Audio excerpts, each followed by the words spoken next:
Welcome to the Slop Temple. We pray this video helps. In this video, I will show how to use TradingView with Quotex. Start by pairing your platforms through chart export or by syncing indicators and timeframes for clearer trade setups.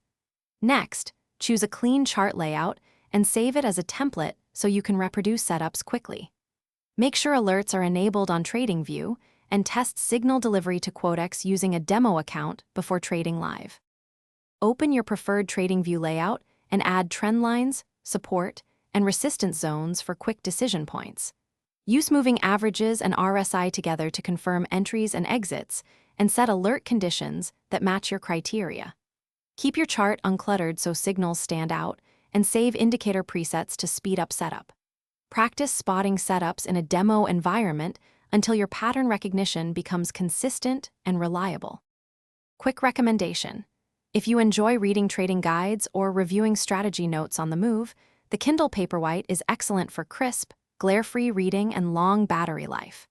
It fits easily in a trading bag and keeps your distraction to a minimum when studying setups away from screens.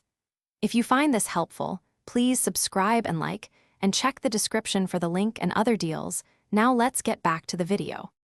Configure TradingView alerts with exact triggers, including price, indicator crossovers, or candle patterns, then route alerts to your device or email.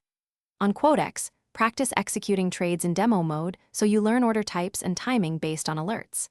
Keep a concise trade journal capturing entry, stop, target, and rationale for every setup.